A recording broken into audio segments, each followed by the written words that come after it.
So, what is the meaning of life? I'm sure we've all have asked ourselves this question before. And it's a question that is difficult to answer because everyone's answer could be different.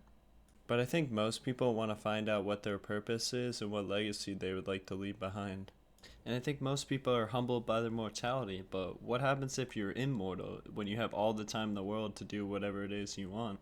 And this is the case for the main character of the show of To Your Eternity, which I guess his name is Fushi, but I don't really know. Things are complicated. He starts out as Rocky, aka everyone's favorite SpongeBob character, and then starts growing into something bigger.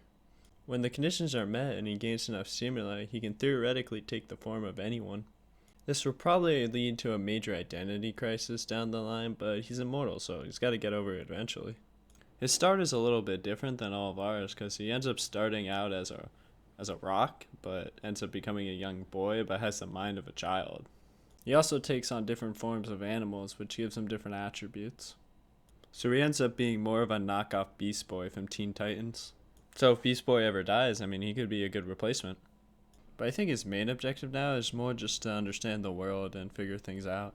So in the end, he's not too much different than us, because that's what we're trying to do, but we're only limited by the factor of time.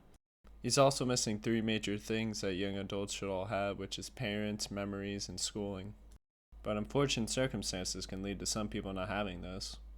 So since he has no schooling, he has to figure everything out on his own or with the help of other people, which is basically just like every college and high school course in the American education system. But I think what he turns into is a very monkey see, monkey do type attitude where he just copies everything that he sees people doing. This leads to some strange interactions where he starts acting like a dog more than he's acting like a human.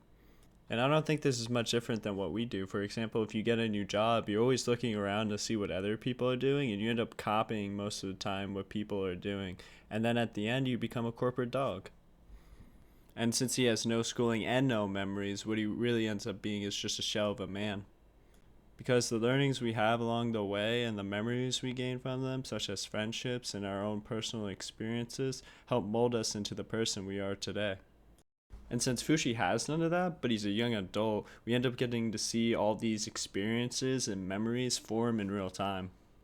Unless a time skip happens to push the plot forward, and then we don't get to see what happened in the past 5 years, but that doesn't matter because we get to see what happens now, and that's the main story. And they'll probably end up doing something where we get flashbacks of those 5 years of him doing like a training arc or something and forming himself, and then he's like, oh, this is what I need to do now, and we're just like, cool, I guess flashbacks, yay. Okay, pause for a second. Spoilers for anyone who hasn't seen up to episode 10 at this point. The time skip does happen. So it turns out it's 4 years instead for the time skip, and he ends up staying with Guru, the old booze man, and the old lady. So I guess at this point he has a family. He's got a brother and two parents, which is good because I think the family bond and the parenting will only help push his character development forward. And I hope the family doesn't end up dying because he does have a habit of getting along with people and then they die. And he already had one parent, and we all know how that worked out. So it's going to be rough, but we'll see what happens. And I think the main point I was trying to make is the guy's not much different than us. He's probably going to have a lot of loss in his life, and he might outlive a lot of people because he is immortal. So we'll have to see what happens. I'm super excited to see the rest of the story, and I hope you guys enjoyed.